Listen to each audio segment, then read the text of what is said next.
Assalamualaikum warahmatullahi wabarakatuh. Waalaikumsalam. Kami dari kelompok 9 yang beranggotakan saya sendiri Bilal Waywadi, Muhammad Ilham Janwarsyah, dan Rangga Arya Pradana akan mempresentasikan uh, materi Professionalism at Work, Business Etiquette, Ethics, Teamwork, and Meetings, dan Business Presentation. Profesionalisme di tempat kerja. Profesionalisme di tempat kerja adalah fondasi penting dalam menciptakan lingkungan kerja yang sehat dan produktif. Hal ini mencakup etiket bisnis, etika kerja, serta kemampuan interpersonal seperti komunikasi yang baik dan kerjasama tim. Karyawan yang menunjukkan profesionalisme umumnya lebih dihargai karena mampu menciptakan suasana kerja yang harmonis dan mendukung produktivitas. Sebaliknya, perilaku yang tidak sopan dapat menimbulkan konflik, menurunkan kinerja, dan meningkatkan tingkat pengunduran diri. Profesionalisme dipengaruhi oleh dua aspek utama, yaitu etiket bisnis dan keterampilan lunak atau soft skills. Etiket bisnis meliputi aturan dan norma perilaku profesional seperti tata krama, komunikasi, dan penghormatan terhadap budaya organisasi. Sementara itu, soft skills mencakup kecerdasan sosial yang memungkinkan individu membangun hubungan kerja yang efektif, merespons situasi sosial secara tepat, dan menjaga hubungan profesional yang baik. Komunikasi dan interaksi di tempat kerja. Sebagai bagian penting dari keterampilan interpersonal, komunikasi tatap muka menjadi saluran komunikasi paling kaya dan efektif dalam lingkungan profesional. Interaksi langsung memungkinkan penyampaian pesan secara lebih utuh karena melibatkan berbagai elemen komunikasi secara bersamaan, mulai dari kata-kata, nada suara, kecepatan bicara, hingga bahasa tubuh. Telepon tetap menjadi salah satu alat komunikasi yang penting dalam dunia profesional di tengah kemajuan teknologi komunikasi digital. Meskipun tampak sederhana, penggunaan telepon memerlukan pemahaman dan penerapan etikat komunikasi yang tepat. Komunikasi efektif sangat penting, terutama dalam percakapan langsung, telepon, dan pesan suara. Beberapa poin penting dalam berkomunikasi di tempat kerja meliputi: yang pertama, ada menggunakan suara sebagai alat komunikasi yang berpengaruh. Kedua, memahami pentingnya percakapan langsung untuk membangun relasi profesional. Dan yang terakhir, menyikapi kritik dengan bijak dan menyampaikan kritik secara membangun. Penggunaan telepon dan pesan suara juga harus dilakukan secara profesional. Karyawan dianjurkan untuk menggunakan etiket komunikasi yang baik dalam menjawab dan meninggalkan pesan suara. Kerjasama tim dan pengelolaan konflik. Kemampuan bekerja dalam tim juga merupakan pilar penting dalam profesionalisme di lingkungan kerja modern. Kerja tim memungkinkan organisasi memanfaatkan kekuatan kolaborasi untuk mencapai hasil yang lebih optimal. Manfaat kerja tim antara lain respon yang lebih cepat terhadap tantangan, peningkatan produktivitas, serta terciptanya suasana kerja yang positif yang dapat meningkatkan semangat karyawan. Untuk mencapai kerja tim yang efektif, penting bagi organisasi dan anggotanya untuk memahami tahapan perkembangan tim. Proses ini umumnya terbagi ke dalam 4 fase utama, antara lain forming, storming, norming, dan performing. Pada fase forming, anggota tim mulai saling mengenal, membangun kepercayaan, serta menciptakan landasan budaya kolaboratif. Selanjutnya, fase storming ditandai dengan munculnya perbedaan pandangan, identifikasi masalah, dan diskusi terbuka untuk menyelaraskan prioritas serta ekspektasi. Memasuki fase norming, tim mulai menemukan ritme kerja yang stabil, menetapkan kriteria pengambilan keputusan, serta mengevaluasi pendekatan untuk mencapai tujuan. Fase puncaknya adalah performing, yang mana tim berfungsi secara optimal, yaitu mengimplementasikan rencana, menjalankan proyek dengan efisien, dan menganalisis hasil kerja secara berkelanjutan. Pemahaman terhadap tahapan ini dapat membantu anggota tim mengenali posisi mereka dalam siklus pengembangan dan menyesuaikan strategi kerja sesuai kebutuhan. Tim yang efektif tidak hanya menyatukan pendapat, tapi juga secara aktif merangkum dan menyepakati poin-poin penting agar seluruh anggota memiliki pemahaman yang selaras terkait tujuan dan keputusan bersama. Manajemen rapat dan partisipasi virtual. Terdapat penjelasan mengenai praktik terbaik dalam rapat bisnis, baik rapat tatap muka maupun rapat virtual. Rapat tatap muka merupakan komponen penting dalam komunikasi bisnis, yang memungkinkan interaksi langsung dan pertukaran informasi yang efektif antara peserta. Pertemuan langsung ini dianggap sebagai saluran komunikasi terkaya, karena memungkinkan terjadinya pertukaran informasi secara menyeluruh melalui kata-kata, ekspresi wajah, nada suara, dan bahasa tubuh. Manajemen rapat virtual memerlukan perhatian khusus seperti penggunaan platform teknologi yang andal dan sudah familiar bagi semua peserta. Selain itu, prosedur khusus juga diperlukan untuk menjaga keteraturan jalannya rapat. Misalnya dengan mengatur giliran berbicara, mengelola kebisingan latar belakang, serta menangani pertanyaan secara tertib. Karena sifat virtual cenderung lebih impersonal, upaya tambahan perlu dilakukan untuk membangun rasa kebersamaan dan kepercayaan di antara peserta. Dengan pendekatan yang tepat, rapat virtual dapat menjadi alat komunikasi yang sangat efektif dan efisien dalam lingkungan kerja modern yang semakin terhubung secara digital. Beberapa hal yang perlu diperhatikan saat mengelola rapat meliputi: yang pertama, ada menentukan tujuan rapat secara jelas. Kedua, menggunakan agenda rapat untuk menjaga fokus diskusi. Ketiga, menerapkan aturan dasar untuk komunikasi yang efektif. Dan yang terakhir, mengatasi tantangan dalam rapat virtual, seperti perbedaan zona waktu dan keterbatasan teknologi. Rapat yang efektif membantu perusahaan dalam mengumpulkan informasi, menemukan solusi, serta meningkatkan kerjasama antara anggota tim. Selanjutnya akan dijelaskan oleh Muhammad Ilham. Pentingnya presentasi bisnis. Presentasi bisnis merupakan alat komunikasi profesional yang esensial dalam berbagai konteks kerja. Meskipun tidak semua orang dapat berbicara di hadapan jutaan audiens seperti halnya Anthony Robbins ataupun Steve Jobs, setiap profesional tetap dituntut untuk bisa menyampaikan ide, informasi, atau strategi kepada orang lain dalam berbagai situasi, mulai dari pertemuan kecil hingga forum besar. Presentasi yang efektif dapat membantu dalam menyampaikan pesan secara jelas dan meyakinkan. Salah satu keterampilan yang paling dicari oleh perusahaan dan pemberi pekerja adalah kemampuan berbicara di depan publik. Keahlian ini sangat bermanfaat untuk mempromosikan penjualan, mempresentasikan laporan bisnis, memberikan penjelasan tentang strategi perusahaan, dan membangun komunikasi dalam dan di luar perusahaan. Kemampuan berbicara yang baik bahkan dapat mempercepat laju karir seorang, terutama dalam konteks kepemimpinan dan manajerial. Selanjutnya ada jenis-jenis presentasi bisnis. Terdapat beberapa jenis presentasi bisnis yang umum digunakan dalam dunia kerja, yakni sebagai berikut. Yang pertama ada briefing, merupakan penyampaian informasi singkat yang bertujuan untuk memberikan pemahaman dasar terkait suatu isu atau rencana. Yang kedua ada laporan lisan, yang terdapat bersifat informatif atau persuasif, tergantung pada konteks dan laporan penyampaiannya. Yang ketiga ada podcast.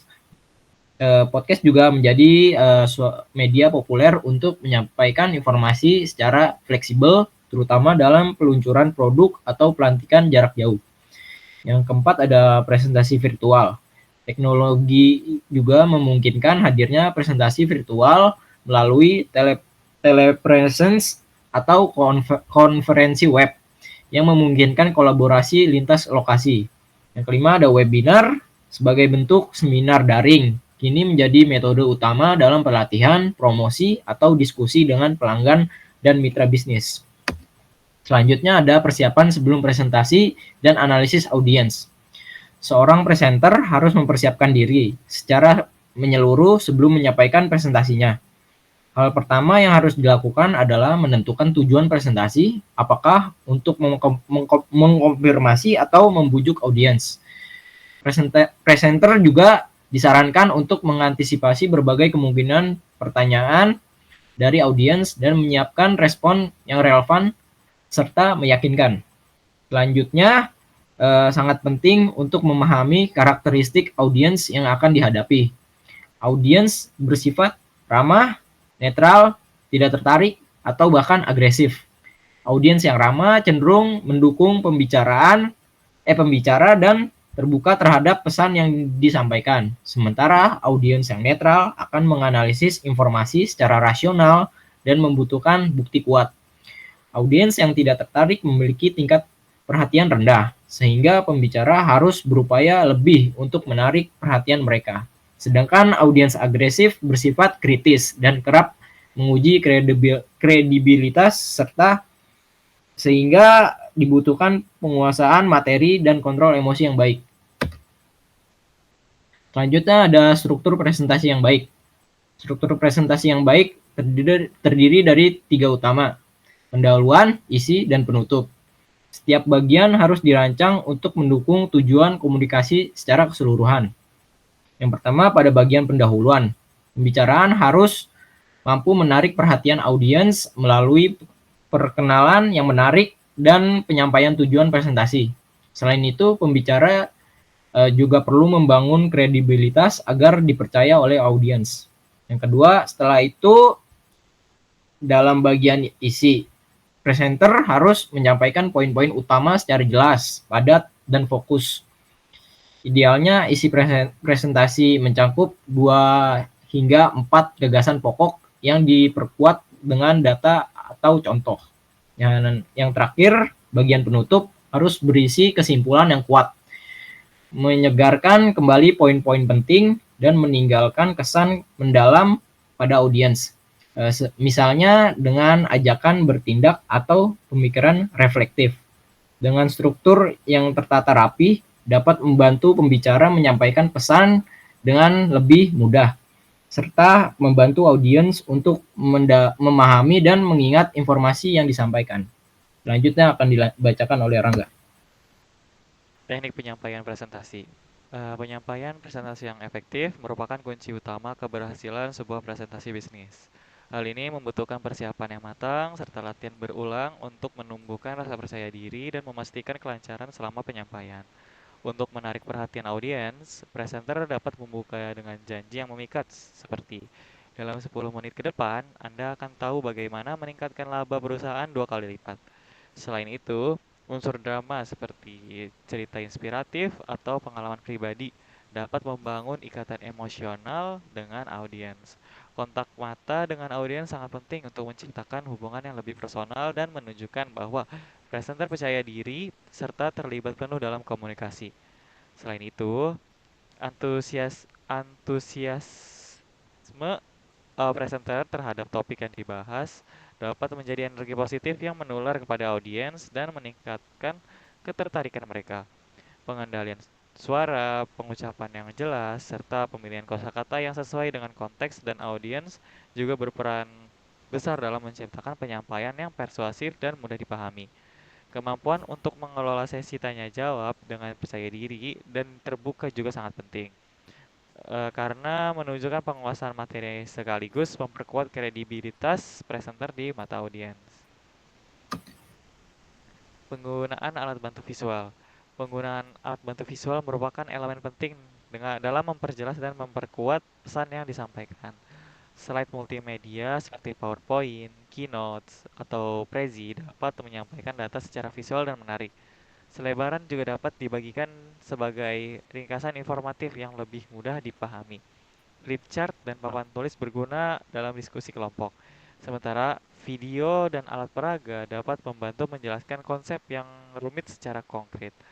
Alat bantu ini juga dapat berfungsi sebagai pengingat bagi presenter dalam menyusun alur pembahasan secara sistematis. Namun, agar fungsinya optimal, penggunaan alat bantu visual perlu dilakukan dengan bijak.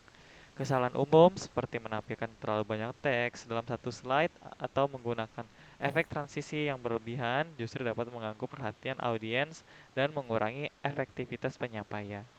Oleh karena itu, presenter perlu memastikan bahwa setiap elemen visual yang digunakan benar-benar relevan, sederhana, mudah dipahami, dan mendukung inti pesan yang ingin disampaikan, bukan hanya menjadi pengalih fokus saja. Prinsip desain visual presentasi. Prinsip desain yang baik harus diperhatikan dalam merancang visual presentasi. Salah satu prinsip penting adalah urutan 6 kali 6, yaitu maksimal 6 poin per slide dan 6 kata per poin. Pemilihan warna juga harus sesuai dengan pesan yang ingin disampaikan. Misalnya, warna biru sering dikaitkan dengan kredibilitas, sedangkan hijau melambangkan stabilitas. Terlalu banyak teks sebaiknya dihindari, dan penggunaan gambar dapat membantu menyampaikan ide secara kuat dan cepat dipahami. Latihan dan pengendalian diri saat presentasi. Penyampaian presentasi yang baik membutuhkan latihan. Presenter perlu berlatih beberapa kali agar lebih percaya diri dan lancar dalam berbicara. Suara harus dikendalikan dengan baik, berbicara dengan jelas dan mantap, serta hindari gumaman atau kata pengisi yang mengganggu seperti atau em. Antusiasme juga sangat penting untuk menarik perhatian audiens yang bisa ditunjukkan melalui ekspresi wajah dan bahasa tubuh yang hidup. Sebisa mungkin, hindari permintaan maaf yang tidak perlu, yang justru dapat mengurangi otoritas pembicara. Sesi tanya jawab setelah presentasi. Sesi tanya jawab menjadi bagian yang tidak kalah penting setelah presentasi selesai. Presenter sebaiknya membagikan materi atau selebaran jika dibutuhkan. Kemudian mengajak audiens untuk mengajukan pertanyaan.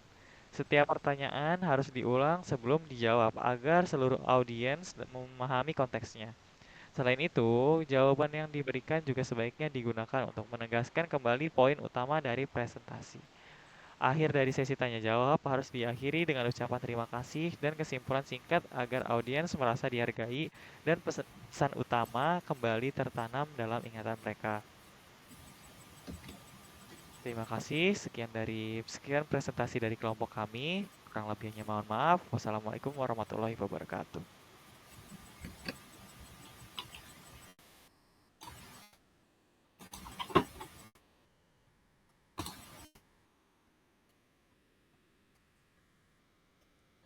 Selanjutnya ada review jurnal terkait subbab 11, yaitu Professionalism at Work, Business Etiquette, Ethics, Teamwork, and Meetings. Jurnal yang saya review berjudul China's Social Capital in a Business Context, The Impact of Business Ethics, Business Etiquette, and Business Orientation on Relationship Building and Performance.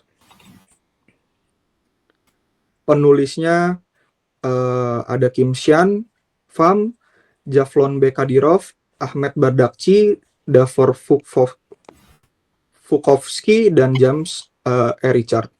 Tahun terbitnya 2022, volume nomor dan halaman volume 17, nomor 2, dalam kurung 3, dan halaman 253 sampai 289.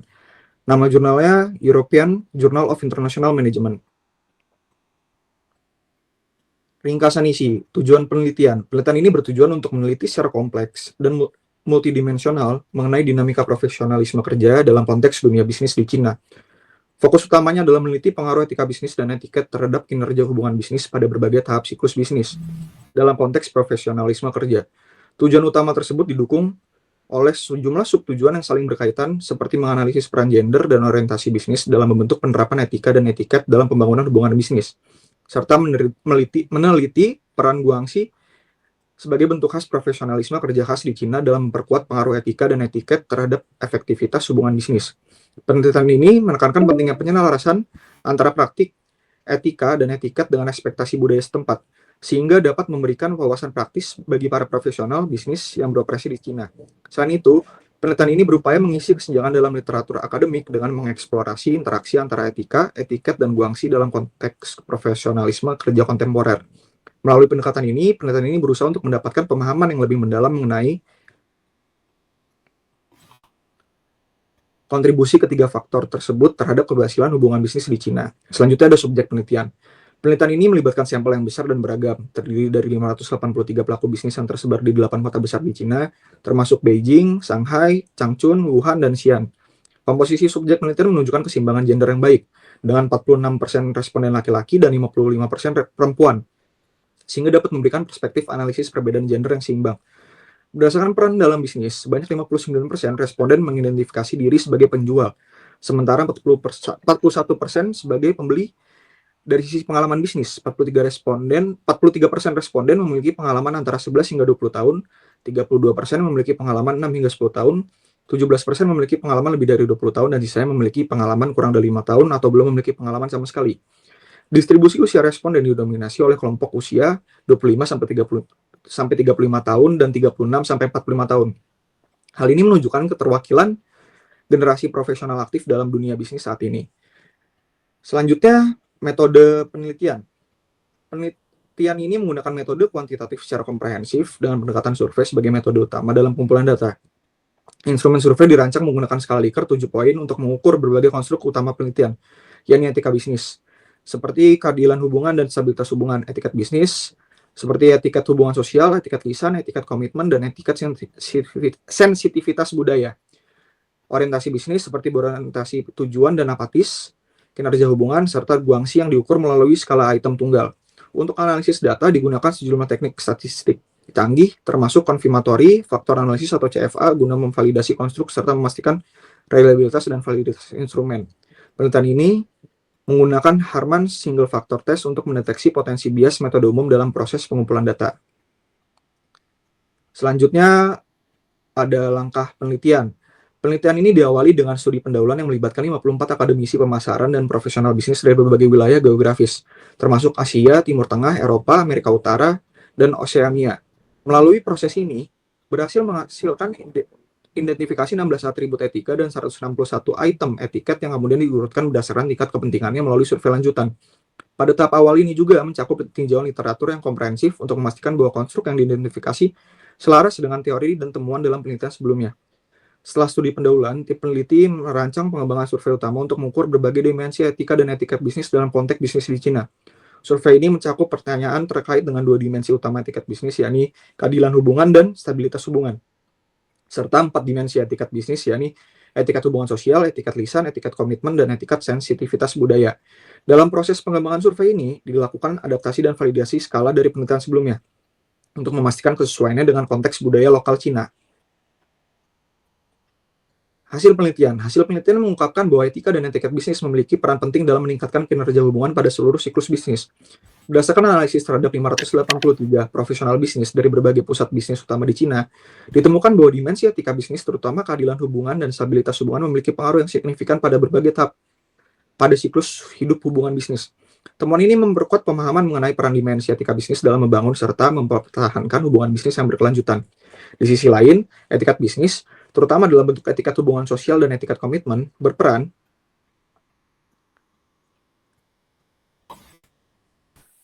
penting dalam proses awal pembentukan hubungan dan dalam mempertahankan hubungan bisnis tersebut. Penelitian ini menunjukkan bahwa etikat hubungan sosial yang mencakup praktik-praktik berbasis budaya seperti pemberian hadiah dan menjaga muka atau face saving memiliki peranan penting pada tahap awal dan fase pertumbuhan dalam hubungan bisnis. Sementara itu, etiket komitmen yang menitik beratkan pada aspek loyalitas, kerahasiaan, dan rasa saling menghormati terbukti penting dalam mempertahankan hubungan selama tahap pemeliharaan. Sementara itu, etiket komitmen yang fokus pada aspek loyalitas, kerahasiaan, dan rasa saling menghormati terbukti berperan penting dalam mempertahankan hubungan selama tahap pemeliharaan. Studi ini menegaskan bahwa kepatuhan terhadap norma-norma etika tersebut dianggap sebagai tanda profesionalisme dan kompetensi budaya yang sangat dihargai dalam praktik bisnis di Cina. Penelitian ini turut meneliti pengaruh gender dan orientasi bisnis terhadap penerapan etika serta etiket dalam praktik bisnis. Temuan menunjukkan bahwa individu yang berorientasi pada tujuan tanpa mempertimbangkan gender cenderung lebih menekankan betapa pentingnya penerapan etika dan etiket untuk mencapai kinerja hubungan yang optimal. Namun demikian, responden perempuan memperhatikan stabilitas hubungan dan etiket komitmen dibandingkan dengan laki-laki, terutama pada fase pertumbuhan hubungan. Hal ini mengindikasikan bahwa perempuan lebih mengutamakan tujuan relasional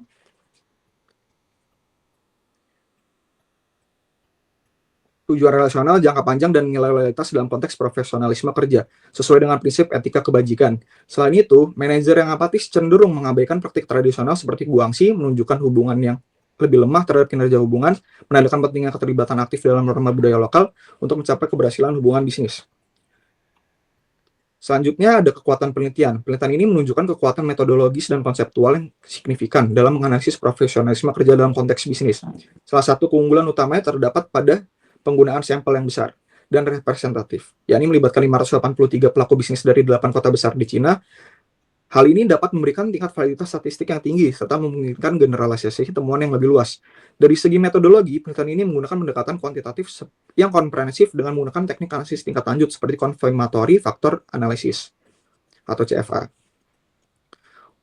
Untuk memastikan reliabilitas dan validitas konstruk penelitian, kerangka konseptual pada penelitian ini tergolong unik karena berhasil mengintegrasikan berbagai dimensi etika, yakni keadilan hubungan dan stabilitas hubungan, dengan dimensi etiket bisnis, yakni etiket hubungan sosial, etiket lisan, etiket komitmen, dan etiket sensitivitas budaya. Dalam konteks profesionalisme kerja yang spesifik, penelitian ini turut memberikan kontribusi penting dan dengan mengkaji peran gender serta orientasi bisnis dalam membentuk praktik penerapan etika dan etiket, sehingga dapat memperkaya pemahaman mengenai dinamika hubungan profesional dalam lingkungan bisnis modern khususnya di Cina. Selanjutnya ada kelemahan penelitian. Meskipun penelitian ini memiliki sejumlah kekuatan, terdapat pula beberapa keterbatasan yang perlu diperhatikan. Pertama, fokus penelitian yang hanya terbatas pada konteks bisnis di Cina membatasi ruang lingkup generasi temuan, terutama karena tidak ada perbandingan lintas budaya dengan negara-negara Asia Timur lainnya atau budaya Barat.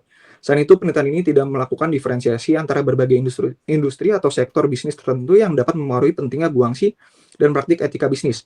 Penggunaan data yang sepenuhnya dilaporkan sendiri oleh responden juga dapat meningkatkan kemungkinan munculnya bias keinginan sosial, di mana responden mungkin cenderung melebih-lebihkan kepatuhan mereka terhadap norma-norma etika dan etiket. Penelitian ini juga kurang mengeksplorasi bagaimana dampak digitalisasi dan lingkungan kerja jarak jauh terhadap relevansi etika dan etiket bisnis tradisional di Cina. Selain itu, penelitian ini tidak mempertimbangkan aspek etika penting lainnya seperti keberlanjutan lingkungan dan tanggung jawab sosial perusahaan.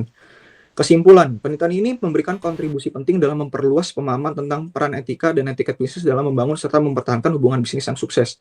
Temuan utama menunjukkan bahwa dimensi etika bisnis, yakni keadilan dan stabilitas hubungan bersama dengan etikat bisnis, yakni aspek komitmen dan sensitivitas budaya memiliki peran penting pada berbagai tahap dalam siklus hubungan bisnis. Selain itu, penelitian ini menekankan pentingnya untuk menyesuaikan praktik etika dan etiket dengan konteks budaya lokal tanpa mengesampingkan komitmen terhadap standar profesionalisme yang berlaku secara global. Berikut terdapat jurnalnya.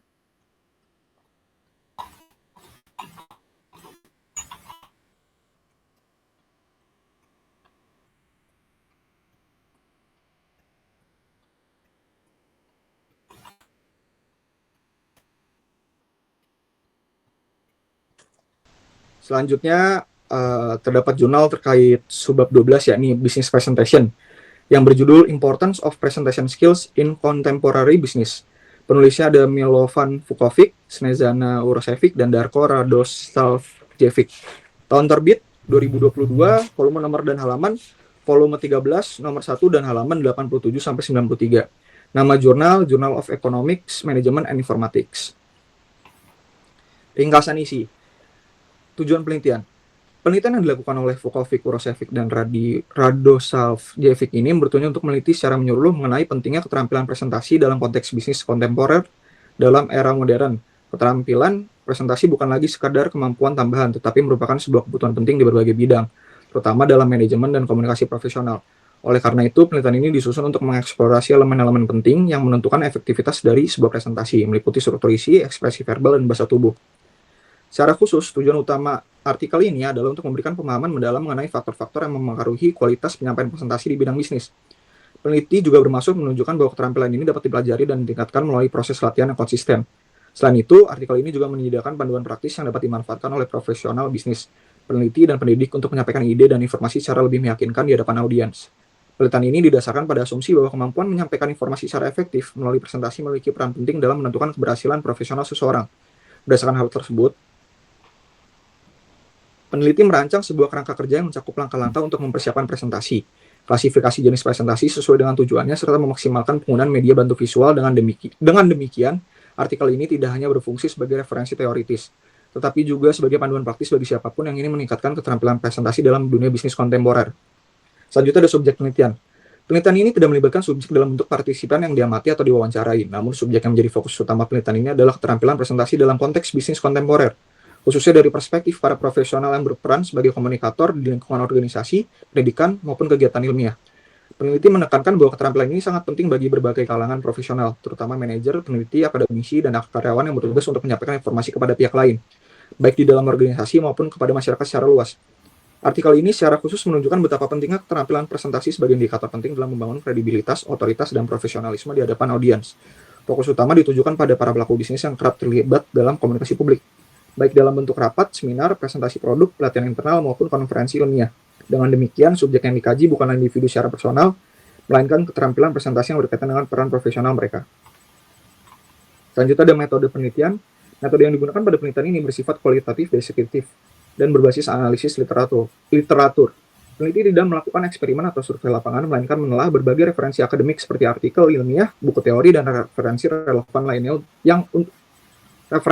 lainnya untuk merumuskan kerangka konseptual mengenai pentingnya keterampilan presentasi dalam konteks bisnis kontemporer.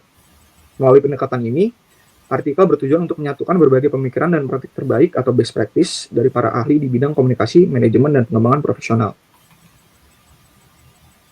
Metode penelitian dalam artikel ini difokuskan pada pengidentifikasian unsur-unsur utama yang membentuk sebuah presentasi yang efektif. Peneliti membagi keterampilan presentasi ke dalam beberapa aspek, antara lain struktur isi, pengantar, isi, kesimpulan, penguasaan bahasa tubuh, serta ekspresi verbal. Selain itu, penelitian ini juga mencakup analisis terhadap berbagai jenis presentasi dalam konteks bisnis, seperti presentasi informatif, edukatif, persuasif, hingga presentasi yang ditujukan untuk mendukung proses pengambilan keputusan. Peneliti juga menjelaskan tahapan teknis dalam mempersiapkan presentasi yang meliputi pemilihan materi, analisis karakteristik audiens, dan penggunaan media bantu visual seperti PowerPoint. Selanjutnya ada langkah penelitian. Langkah awal dimulai dengan menetapkan fokus penelitian, yaitu pentingnya keterampilan presentasi dalam konteks bisnis kontemporer. Fokus tersebut kemudian diuraikan ke dalam sejumlah subtopik yang lebih spesifik seperti struktur presentasi, penggunaan bahasa tubuh, komunikasi verbal, serta desain visual. Setelah menetapkan fokus, peneliti mengumpulkan berbagai referensi meliputi artikel akademik, buku teori komunikasi, serta panduan presentasi profesional dari berbagai disiplin ilmu yang relevan. Rangka berikutnya adalah menganalisis literatur dengan cara membandingkan pandangan berbagai ahli serta merangkum kesamaan dan perbedaan dalam pendekatan yang mereka gunakan.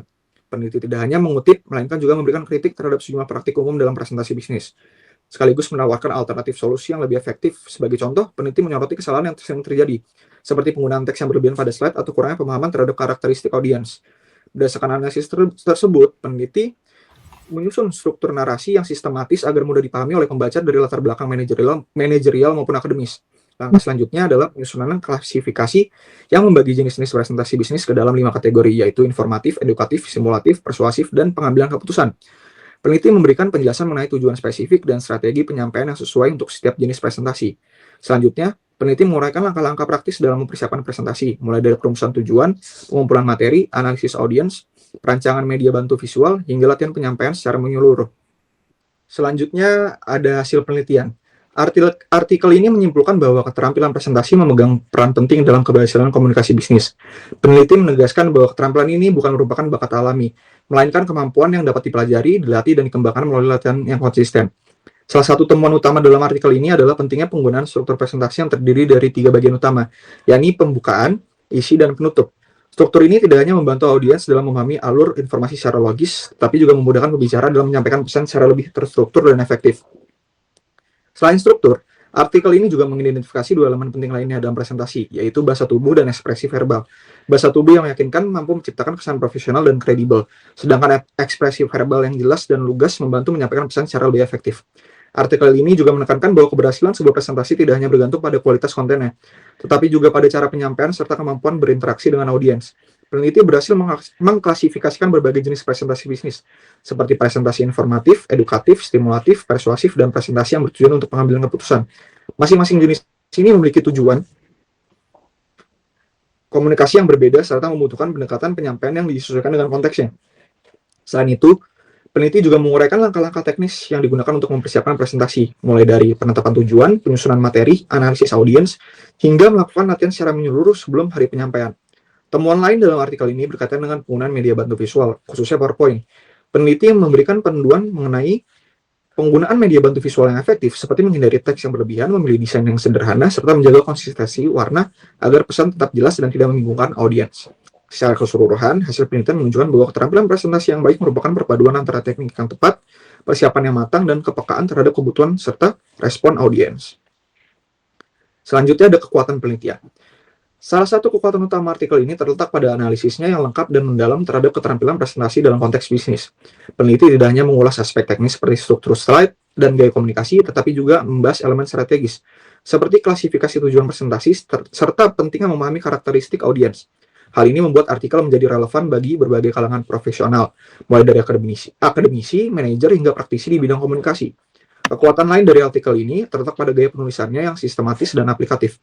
Peneliti menyajikan langkah-langkah persiapan presentasi secara berurutan, mulai dari penentuan tujuan hingga latihan penyampaian, sehingga dapat memudahkan pembaca untuk memahami dan menerapkannya secara langsung dalam praktik. Selain itu, panduan teknis seperti pemilihan warna, jenis font, hingga etika berpakaian turut menjadi nilai tambah yang jarang dibahas secara lengkap dalam artikel akademik sejenis. Selanjutnya ada kelemahan penelitian. Meskipun artikel ini menyajikan penelitian yang luas dan menyeluruh, terdapat beberapa kelemahan yang perlu diperhatikan. Pertama, artikel ini tidak menyertakan data empiris atau hasil penelitian lapangan yang dapat mendukung argumentasi secara kuantitatif. Akibatnya, pembaca hanya memperoleh hasil sintesis dari berbagai sumber tanpa adanya bukti langsung mengenai efektivitas nyata dari prinsip-prinsip presentasi yang disampaikan, terutama dalam penerapannya di dunia kerja. Kelemahan lainnya terletak pada kurangnya penekanan terhadap konteks budaya dan perkembangan teknologi terbaru.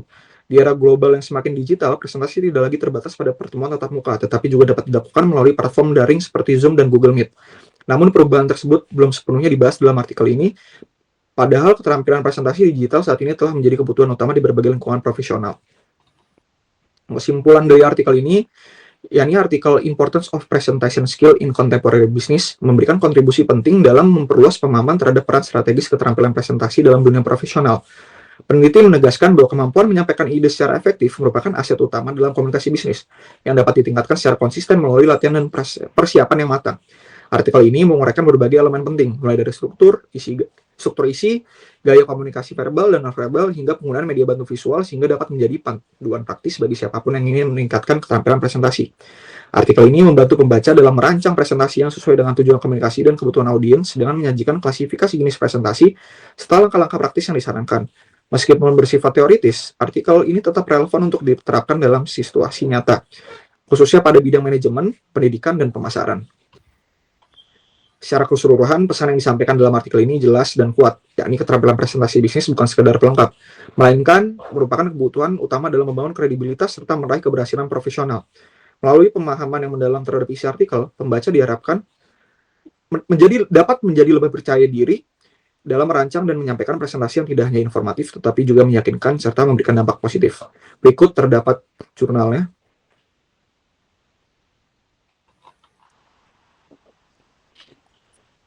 Ya. Selanjutnya, review jurnal oleh Muhammad Ilham. Selanjutnya ada review jurnal internasional untuk subbab 11 dengan judul Focus on Ethical Value under the Vision of Leadership, Teamwork, Effective Communication, and Productivity.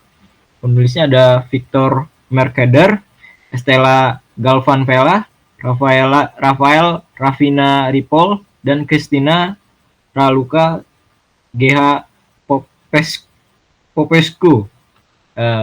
Tahun terbit 2021, volume dan nomor, volume 14 nomor 5, nama jurnal Journal of Risk and Financial Management.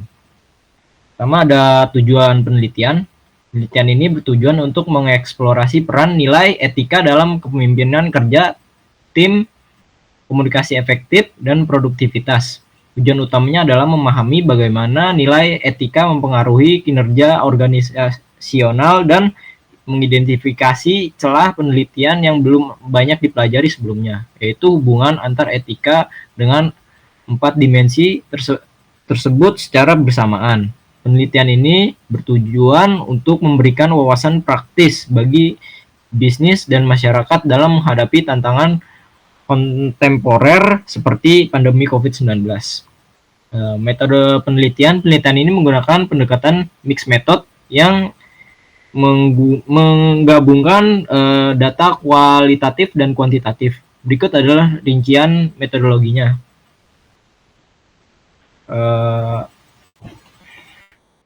Pertama, teknik pengumpulan data. Data dikumpulkan menggunakan kuesioner yang berisi 28 nilai etika berdasarkan taksonomi Mercader 2006. Kuesioner mencakup pertanyaan demografis, pertanyaan pilihan ganda, dan pertanyaan terbuka. Sampel penelitian terdiri dari 410 lulusan universitas yang bekerja di berbagai organisasi di Baja California, Meksiko. Terus ada analisis data, analisis kuantitatif menggunakan exploratory factory analysis dengan metode principal components dan rotasi Varimax untuk mengidentifikasi faktor-faktor yang mewakili nilai etika. Yang kedua ada uji kendala. Digunakan untuk memastikan konsistensi instrumen pengukuran. Analisis kualitatif menggunakan metode constant comparison untuk menganalisis data dari pertanyaan terbuka. Terus hasil dan temuan. Korelasi antar nilai etika dan 4 dimensi. Ditemukan korelasi yang signifikan antara nilai etika dan kepemimpinan, kerja tim, komunikasi efektif, dan produktivitas. Nilai etika seperti kejujuran, rasa hormat, dan disiplin diri memiliki pengaruh besar pada kinerja organisasi. Terus ada temuan utama. Yang pertama, etika merupakan faktor penting dalam meningkatkan kinerja organisasional dan mengurangi resiko. Kepemimpinan etis, kerja tim yang efektif, komunikasi yang baik, dan produktivitas yang tinggi saling berkaitan erat dalam mencapai tujuan organisasional.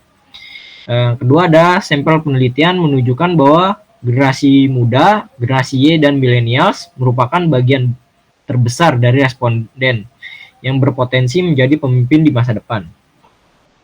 Berikutnya ada pembahasan. Penulis menjelaskan bahwa hasil penelitian ini menegaskan pentingnya nilai etika dalam mencapai keseimbangan dan harmoni di dalam organisasi.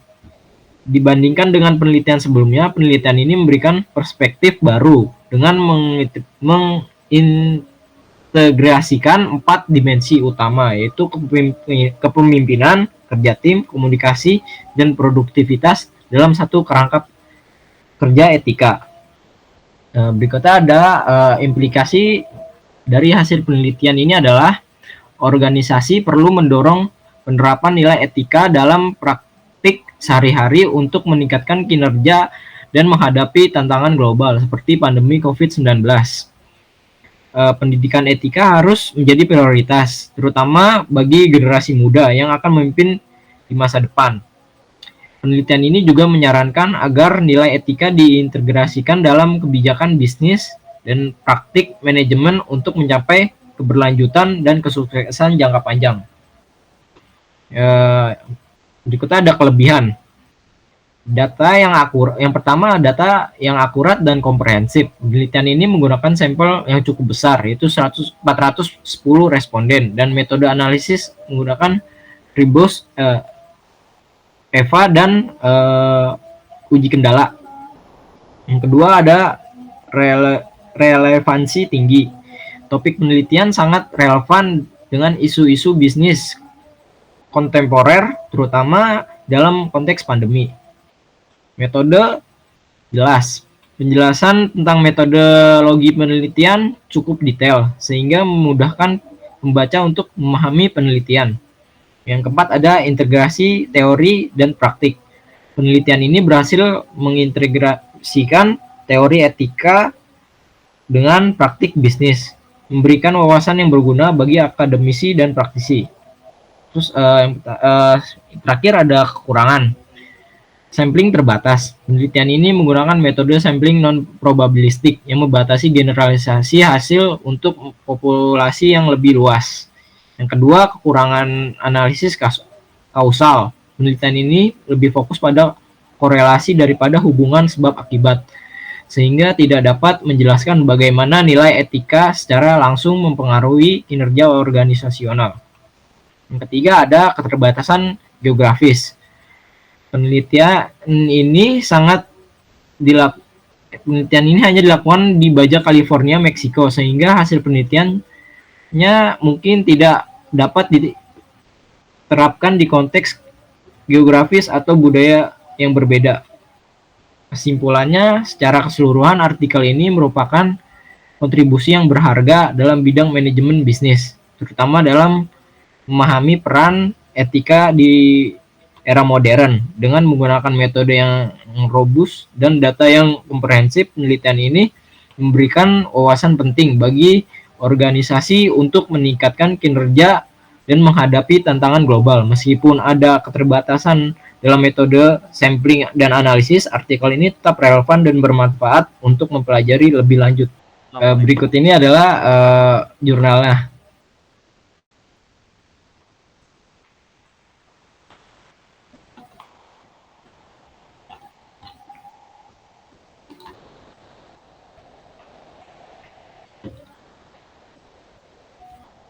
Berikutnya tugas review jurnal untuk subbab 12. Judul jurnalnya adalah Developing a Business Plan for a New Entrepreneur with MS Word MS PowerPoint.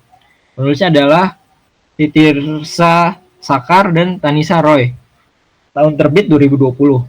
Volume 6 nomor 3. Nama jurnal adalah International Journal of Advanced Research in Ideas and Innovation in Technology. Pertama ada tujuan penelitian. Penelitian ini bertujuan untuk memberikan panduan bagi wirausahawan yang baru mengembangkan rencana bisnis yang efektif menggunakan MS PowerPoint. Tujuan utama adalah membantu para entrepreneur dalam menyusun rencana bisnis yang menarik dan meyakinkan untuk mendapatkan investasi. Penelitian ini juga bertujuan untuk membagikan pengalaman dan strategi yang berhasil dari tim Sakham Internasional dalam presentasi penjualan baja SAE yang dapat menjadi acuan bagi para wirausahawan. Metode penelitian. Penelitian ini menggunakan pendekatan kualitatif dengan studi kasus pada pengalaman tim Sakham Internasional dalam presentasi penjualan baja SAE. Berikut adalah rincian metodologi penelitiannya. Yang pertama, teknik pengumpulan data. Data diperoleh dari pengalaman langsung tim Sakham Internasional dalam presentasi penjualan baja SAE selama 3 tahun. Data juga diperoleh dari analisis keberhasilan presentasi yang menggunakan MS PowerPoint. Kedua, analisis data. Analisis kualitatif digunakan untuk mengidentifikasi strategi dan elemen penting dalam presentasi bisnis yang efektif. Penulis menggunakan model VARS, Value Proportion Activities Revenue Model Scope, untuk menganalisis dan mengembangkan rencana bisnis. Temuan dan hasil. Korelasi antara elemen presentasi dan kelebihan. Yang pertama, ditemukan bahwa presentasi yang menggunakan MS Word dengan elemen visual seperti icon, animasi, dan desain yang menarik dapat meningkatkan kemampuan untuk meyakinkan investor. Yang kedua, pada model VARS terbukti efektif dalam mengembangkan rencana bisnis yang komprehensif dan terstruktur. Temuan utama. Yang pertama, penggunaan Microsoft PowerPoint yang optimal dengan elemen visual dan animasi dapat meningkatkan daya tarik presentasi bisnis. Yang kedua, kemampuan presentasi yang baik termasuk komunikasi verbal dan nonverbal merupakan faktor penting dalam keberhasilan presentasi bisnis. 3. Model VARS memberikan kerangka yang jelas untuk mengembangkan rencana bisnis yang mencakup nilai proporsi, aktivitas, model pendapatan, dan ruang lingkup bisnis. Pembahasan. Penulis menjelaskan bahwa penelitian ini menegaskan pentingnya presentasi yang baik dan rencana bisnis yang terstruktur dalam meningkatkan kemampuan wirausahawan untuk mendapatkan investasi. Dibandingkan dengan penelitian sebelumnya, penelitian ini menggunakan perspektif baru dengan mengintegrasikan penggunaan Microsoft Word sebagai alat presentasi yang efektif. Implikasi dari hasil penelitian. Yang pertama, wirausahawan perlu memperhatikan kualitas presentasi dan rencana bisnis mereka untuk meningkatkan kemampuan dalam meyakinkan investor. Yang kedua, menggunakan Microsoft PowerPoint dengan elemen visual yang menarik dapat menjadikan strategi efektif dalam presentasi bisnis. Yang ketiga, model VARS dapat digunakan sebagai acuan untuk mengembangkan rencana bisnis yang komprehensif. Kelebihan. Yang pertama, data yang akurat dan komprehensif. Penelitian ini menggunakan studi kasus yang spesifik dan detail, sehingga memberikan wawasan yang jelas tentang strategi presentasi yang efektif. Yang kedua, relevansi tinggi. Topik penelitian ini sangat relevan dengan kebutuhan wirausahawan baru dalam mengembangkan rencana bisnis dan presentasi yang menarik. Yang ketiga, metode jelas. Penjelasan tentang metode penelitian cukup detail, sehingga memudahkan pembaca untuk memahami proses penelitian. Yang keempat, integrasi teori dan praktik. Penelitian ini berhasil mengintegrasikan teori bisnis yang dengan praktik nyata, memberikan wawasan yang berguna bagi wirausahawan. Ya, berikutnya ada kekurangan. Sampling terbatas. Penelitian ini menggunakan studi kasus tunggal, tim Sakham Internasional, yang membatasi generalisasi hasil untuk wirausahawan lainnya. Yang kedua, kurangnya analisis kausal. Penelitian ini lebih fokus pada strategi presentasi daripada analisis sebab akibat, sehingga tidak dapat menjelaskan bagaimana setiap elemen presentasi secara langsung mempengaruhi keputusan investor. Terus yang ketiga, keterbatasan geografis. Penelitian ini hanya dilakukan pada konteks tim Sakham Internasional di Chennai, Tamil Nadu, sehingga Hasil penelitian mungkin tidak dapat diterapkan di konteks geografis atau budaya yang berbeda. Kesimpulannya, secara keseluruhan artikel ini merupakan kontribusi yang berharga dalam bidang wirausahawan dan bisnis, terutama dalam memahami pentingnya presentasi yang baik dan rencana bisnis yang terstruktur. Dengan menggunakan studi kasus yang spesifik dan detail, penelitian ini menggunakan wawasan penting bagi setiap wirausahawan baru untuk meningkatkan kemampuan mereka dalam meyakinkan investor. Meskipun ada keterbatasan dalam generalisasi hasil, artikel ini tetap relevan dan bermanfaat untuk dipelajari lebih lanjut. Berikut adalah jurnalnya.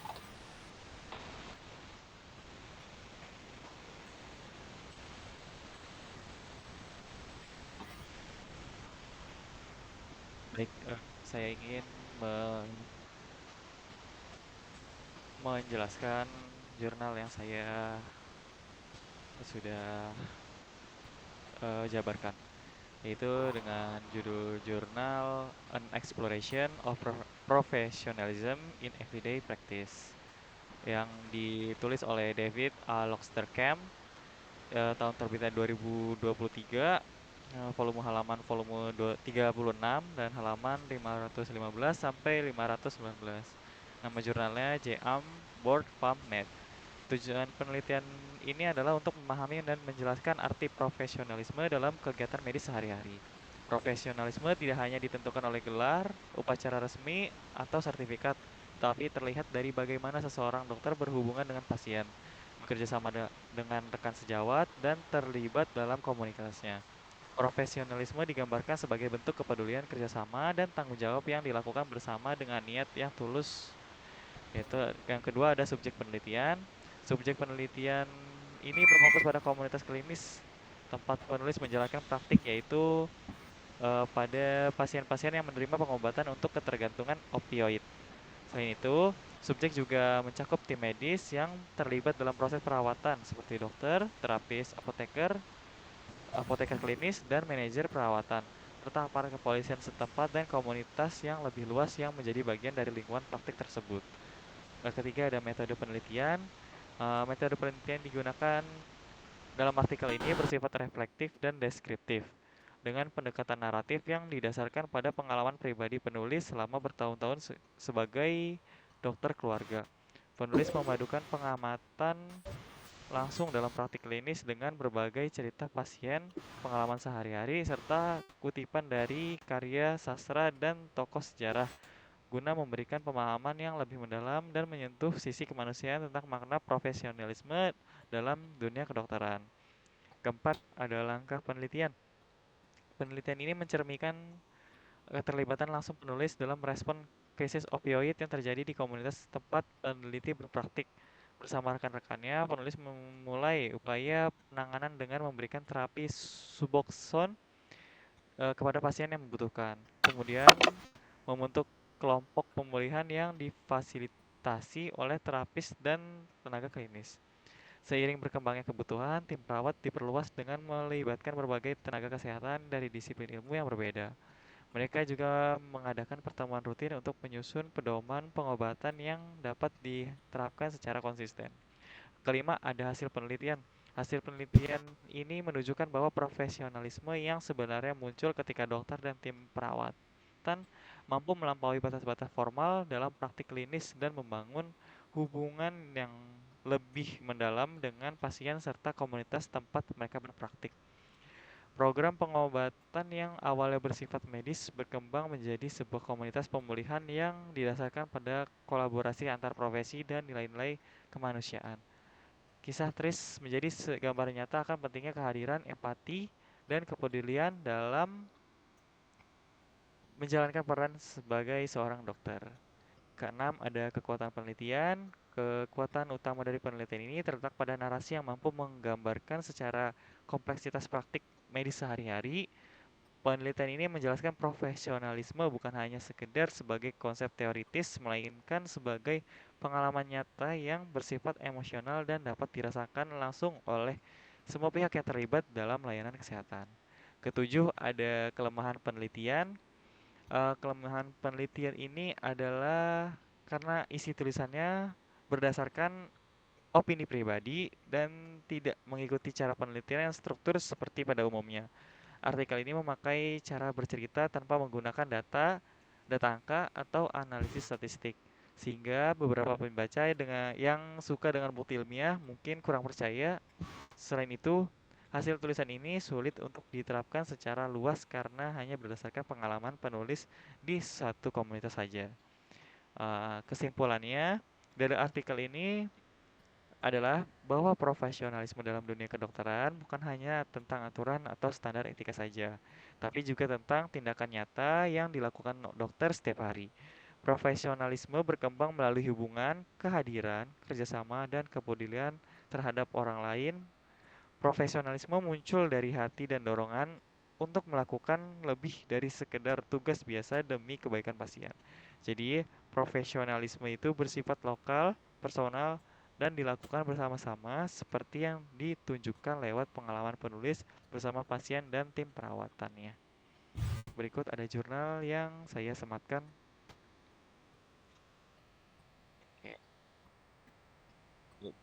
Selanjutnya, yang kedua ada jurnal How to Prepare a Project-Based Business English Presentation in the Vocational Higher Educational Context. Itu penulisnya adalah Farida Amansyah dan Shene Dino. Tahun terbitnya ada di 2023, volume 1 halaman 181 sampai 199 dengan jurnal Research and Innovation in Applied Linguistic Electronic Journal. Tujuan penelitian ini ialah mengidentifikasi aspek-aspek keterampilan presentasi yang perlu ditingkatkan dan berdasarkan temuan tersebut menyusun kegiatan pembelajaran berbasis capaian outcomes based activities yang dapat membantu mengembangkan keterampilan tersebut secara efektif. Tujuan spesifik penelitian ini meliputi mengetahui profil sosiodemografis responden, menilai keterampilan presentasi bisnis mereka dalam aspek visual aid making, vokal, public speaking, persuasi, penyampaian, dan keterlibatan audiens, serta merancang kegiatan pembelajaran berbasis hasil sesuai dengan hasil yang diperoleh. Subjek penelitian ini yaitu mahasiswa tahun ketiga dan keempat program administrasi bisnis kampus Tanza Cavite State University sebanyak 100 siswa, terdiri dari 50 siswa tahun ketiga dan 50 siswa tahun keempat yang menjadi responden penelitian. Sebagian besar dari mereka adalah perempuan dan berusia antara 18 sampai 22 tahun.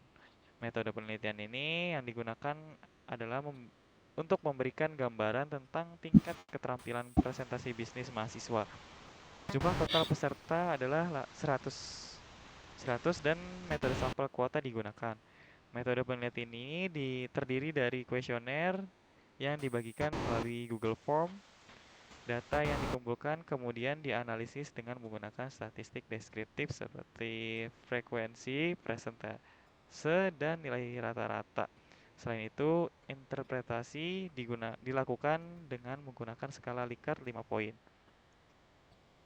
Selanjutnya ada langkah penelitian. Langkah penelitian yang dilakukan adalah penyusunan kuesioner yang mencakup 6 aspek keterampilan presentasi, penyebaran kuesioner, pengumpulan data secara daring melalui Google Form, pengolahan data menggunakan teknik statistik deskriptif, interpretasi hasil berdasarkan rentang skor pada skala Likert untuk menentukan kategori keterampilan, dan penyusunan rekomendasi kegiatan berbasis capaian berdasarkan hasil umum. Kelima, ada hasil penelitian menunjukkan bahwa presentasi bisnis mahasiswa dikategorikan dari sangat baik hingga unggul. Secara khusus, keterampilan membantu alat bantu visual dikategorikan sebagai unggul, dan keterampilan vokal berbicara di depan umum, public speaking, persuasi, penyampaian, dan keterlibatan audiens dikategorikan sebagai sangat baik. Ini menunjukkan bahwa kegiatan pembelajaran yang telah dilakukan sangat baik. Hasil penelitian ini kekuatan penelitiannya yaitu keterampilan presentasi bisnis yang sangat relevan untuk dunia kerja adalah kekuatan utama dari penelitian ini. siswa adalah jumlah responden dengan distribusi yang seimbang dari tahun ketiga hingga keempat. Menggunakan metode berbasis hasil atau metode berbasis hasil yang menekankan bahwa hasil harus diterapkan dalam pembuatan kurikulum. Metode kuantitatif yang sistematis yang didukung oleh literatur terbaru yang relevan. Selanjutnya ada kelemahan penelitian, yaitu keterbatasan diantaranya adalah penggunaan metode self-assessment oleh mahasiswa yang dapat menimbulkan bias karena mereka cenderung menilai kemampuan diri secara subjektif, baik melebih-lebihkan maupun meremehkan. Selain itu, karena tidak dilakukan observasi langsung terhadap penampilan presentasi yang sesungguhnya, tingkat keabsahan data secara objektif menjadi kurang terjamin. Penelitian ini juga terbatas pada satu lokasi, yaitu kampus CVSU Tanza, sehingga temuan yang dihasilkan belum dapat digeneralisasi ke institusi pendidikan lain secara luas. Kesimpulannya, studi ini menemukan bahwa mahasiswa administrasi bisnis di Cavite State University, Tanza Kampus memiliki keterampilan presentasi bisnis yang baik secara keseluruhan dengan keunggulan khusus pada kemampuannya membuat alat bantu visual, kemampuan berbicara di depan umum, persuasi dan keterlibatan audiens juga sangat baik. Hasil ini mendukung gagasan bahwa metode pembelajaran di kampus sudah efektif. Oleh karena itu, penulis menyarankan agar mahasiswa dapat mengambil bagian dalam kegiatan berbasis hasil yang lebih luas, seperti kompetisi presentasi, studi kasus, dan metode berbasis penyelidikan. Berikut adalah jurnal yang disematkan. Baik, em, mungkin itu sudah seluruhnya dari presentasi kelompok kami. Kurang lebihnya mohon maaf. Wassalamualaikum warahmatullahi wabarakatuh. Jeng, jeng.